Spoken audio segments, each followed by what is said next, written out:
Welcome to DEEKSHA Concept-Based Digital Learning. I'm Dr. Jyothi Priya, lecturer in English, TSWREIS-GNANA. George Orwell once famously said that all great art and literature is propaganda. In other words, an artist tries to persuade others through his own viewpoints, the facts, fictions, or his own biased opinions. Art is a very subjective experience. What is art to one may not be art to the other. Hence, it is important to understand the deep meanings of what art or literature means. But what is art according to you? And why is art important? Art belongs to a broad category of disciplines that includes theatre, sculpture, painting, literature, that includes both poetry and prose. Studying literature is similar to looking at a mirror of one's own life, wherein man's innermost intentions, his thoughts and emotions are reflected. Through literature, we can understand the culture of a society.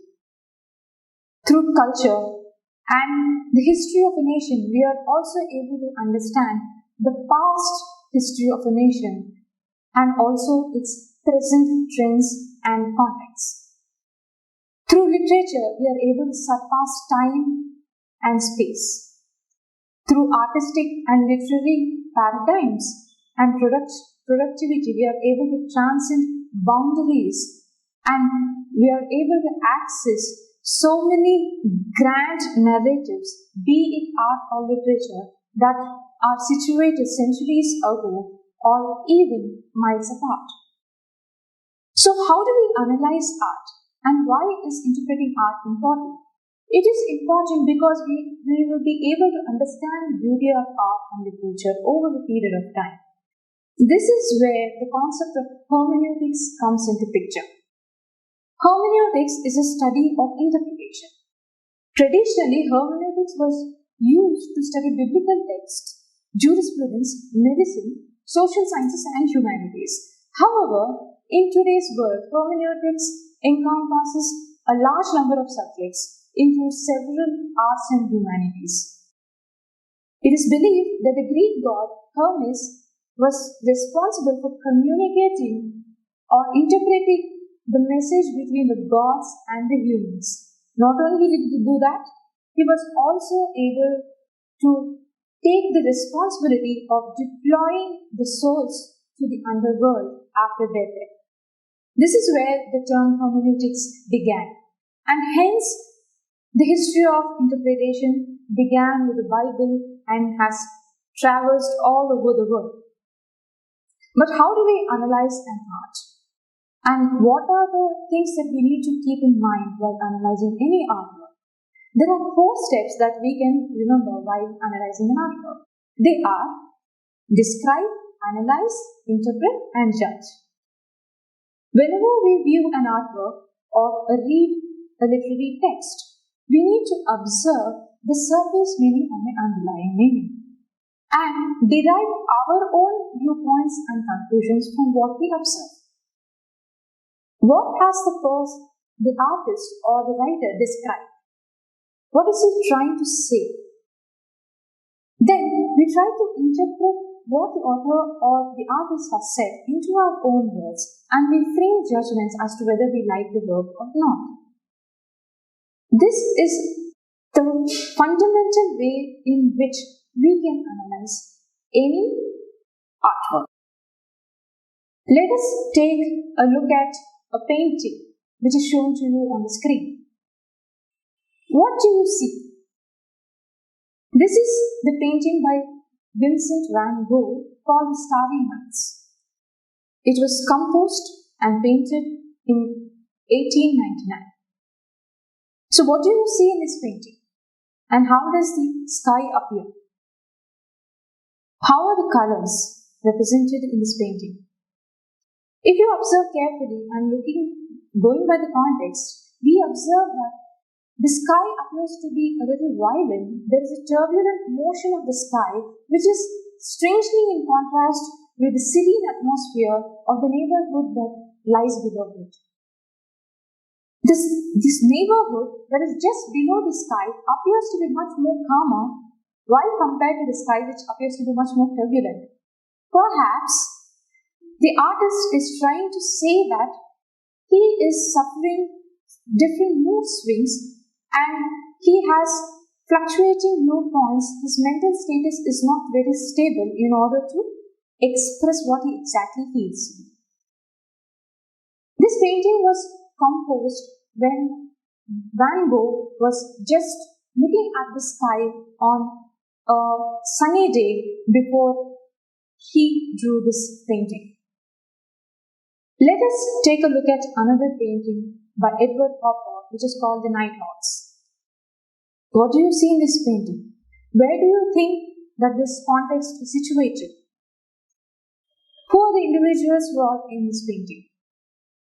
If you look carefully, we observe that there are a group of individuals who seem to be looking at each other, but in reality they are looking far away from each other. This shows that they are quite alienated in an urban space. Urban space, why? Because the setting appears to be a restaurant or a pub or a bar. Hopper wanted to explain his emotion, the context of the American society and how Americans felt alienated even though they were living in urban spaces filled with people. The woman and the man who are holding hands and talking to each other are not actually talking to each other, but in fact looking away, showing that disparity, showing the alienation, the loneliness, and the individuality that exists in the American society. If you have ever visited Hyderabad, you should not miss to visit the Salarjung Museum that hosts the whale sculpture of the Rebecca. The whale sculpture of the Rebecca is a marble structure which is a life-size structure of the Rebecca, which was created by Giovanni Maria Benzoni. And this depicts a transparent veil that is placed overhead of a woman, and she is looking through the transparent veil.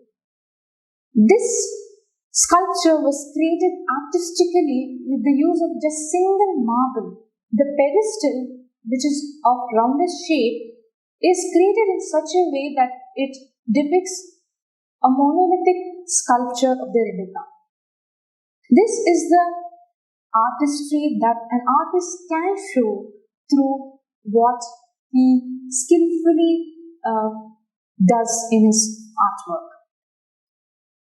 We go to the next painting, that is The Scream by Edward Munch. What do you see in this painting? What do you think the person who is actually depicting this picture trying to express? This painting is Expressionist painting. Expressionism was a style in literature and arts which depicted not an objective reality but a subjective experience. How a poet or how an artist expressed his emotions was more important than what he saw around him. So at this point of time, Munch felt that his mental state was constantly deteriorating and he was traumatized by the experiences that he was looking around him. Why did he even have to paint a painting in 1893? There must be a socio-cultural context for any artwork. Hence, we see that these paintings have had some kind of historical, socio-cultural and political context in order to manifest or propel them to create their compositions, which they have done. So there are some key points that we need to keep in mind while analyzing any artwork that we view, that we observe for analysis. Some questions that we can ask are, what are the colors that are depicted in this particular painting or composition? What are the symbols used in this painting? What are the imagery? What are the settings? Most of the artworks and the creativity have developed from paintings, and then they have encompassed into literature and transliterated and disseminated into different fields. There have been movements like symbolism, existentialism, expressionism, impressionism, cubism, or even surrealism, which showed that human condition is fragmented. There is no finality for the human life, but our way of perception is all we can do to manifest our own reality. There is no reality as such, but it is our subjective experience that holds the reality and that holds the truth for anyone. At the level of the language, there are two types of language. One is the literal language and the other is figurative language. What is the literal language? Literal language is a text where words are self-sufficient and carry their own meaning. Whereas in a figurative language, a writer or a composer depicts a situation using symbols, using metaphors or similes to describe a context beyond their literal meaning. Let us take the example of poetry. What is poetry? Poetry is a creative, imaginative piece of artwork where a poet uses words, stanzas, or even paragraphs to express his feelings and emotions. There are different kinds of poems like free verse, haiku, villanelle, sonnet, and many others like ode and elegy. But every poem is different from every other poem. There are some key elements that we need to remember while analyzing a poem. They are the sound, speaker, imagery, and the figurative language. Sound, speaker, imagery, figurative language. These are the things that will help us to analyze how a poem thinks. For example, take the example of a haiku poem by Ezra Pound, which is titled "In a Station of the Metro." A haiku poem is usually five syllables in the first line, 7 in the second, and 5 again in the third. However, Ezra Pound, being the pioneer of imagism, has developed 19 syllables in this particular poem. The lines goes thus. Look at the lines shown to you on the screen. The apparition of these faces in the crowd. Petals on a wet black bough. Apparition of these faces in a crowd. Petals on a wet black bough. What do these words mean? If you observe carefully, the words crowd describes that perhaps Pound is in a crowded place, perhaps the metro station, and he is looking at the faces of people who are coming and going. We are not very sure whether he is on the platform or he is on the metro train. But what we can understand is the faces of the people that he sees represent the petals on a wet black bough. Bough means the branch of a tree.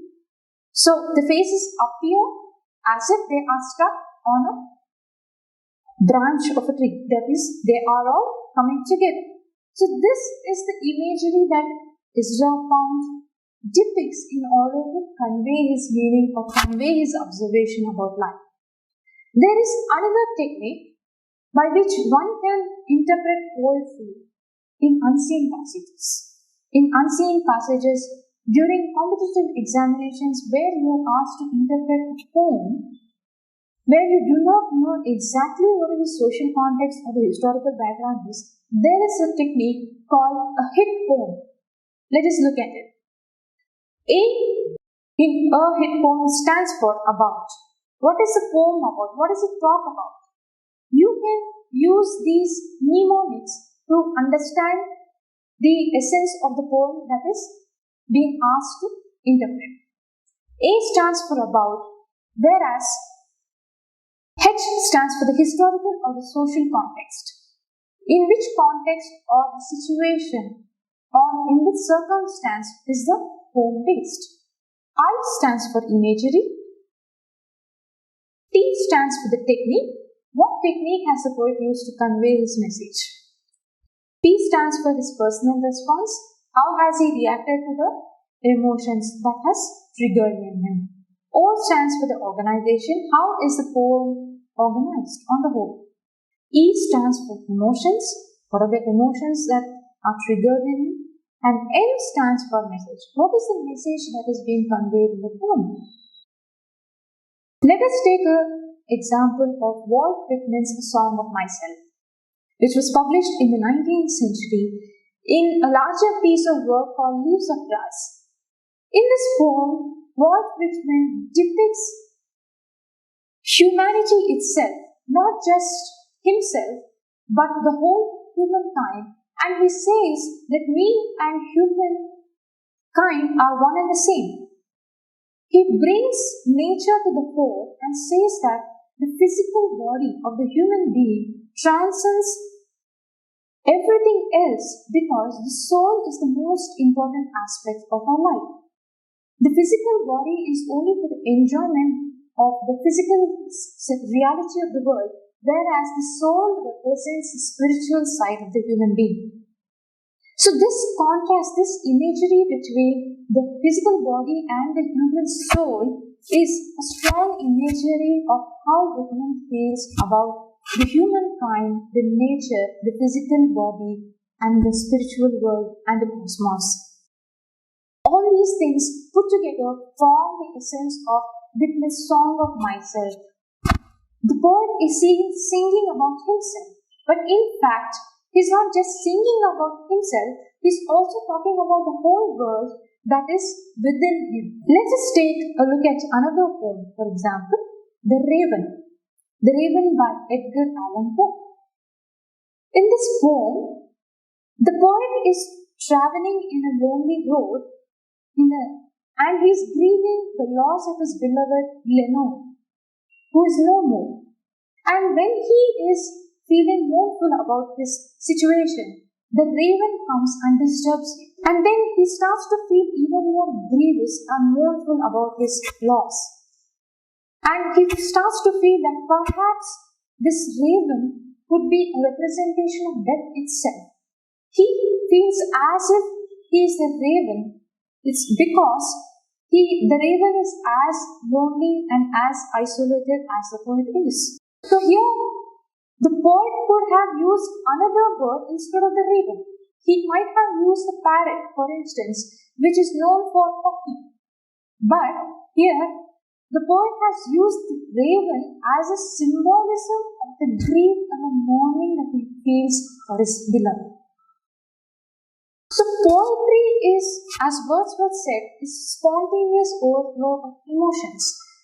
There is a stillness and there is no haste when it comes to interpreting poetry or while observing poem, because a poem is filled with imagery, symbols, metaphors.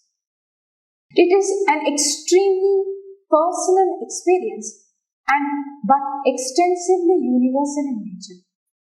It develops our cognitive powers and stimulates our ability to think beyond the physical nature of this world. It transcends us and transports us into a complete and a very surreal world that we have never experienced before. This is the power of the word, and this is the power of language that can be represented through art and literature. It needs no interpretation. It needs no professional to interpret any work of art. And yet, we can interpret it in our own ways, through our own magical lenses, through which we can interpret poem. Therefore, through this hit poem technique, we can find out all the aspects of a poem that is needed to be known. We move on to the next section, which is prose writing. What is prose writing? Prose writing is any grammatically structured text which runs from sentences into paragraphs. There are two types of prose writing, which is fictional and non-fictional. Fictional works include stories, short stories, novels, and novellas, whereas non-fiction includes biographies, letters, and even newspapers. How do we analyze a prose text? A prose text is much more longer and a more detailed description of a particular story when compared to poetry. There are different elements of prose that we need to keep in mind before we analyze a prose text. What are they? They are plot, setting, character and characterization, point of view, and theme. These are the elements that we can keep in mind in order to analyze a prose writing. But some stories can be told in a linear fashion, whereas some other prose writings can be in deviant structures where there is no singular plot. For example, if I take the example of Austerlitz by W.G. Sebald, and which is a 20th century novel, there is no beginning, there is no exact middle, and there is no ending. It is a continuous way of describing the story of a boy. Similarly, there can be a story which is told exactly in a narrative or in a linear pattern which was traditionally told. Like Gustav Freytag's pyramid structure, wherein he posits 7 stages of successful storytelling from the beginning till the end. He states 7 elements that are responsible for a linear successful telling of the story, which is exposition, inclining incident, raising action, climax, falling action, denouement, and resolution. This is the pattern which is told in a traditional story, where there is a conflict and there is a climax, and due to the climax, there is a denouement that comes to the final stage, and there is a resolution of the conflict of the problem that was present in the earlier stage. Now, not all plot structures follow this narrative. There can be deviant structures. Many writers can follow media res, which is telling a story from the middle and also including different parallel narrators to the story.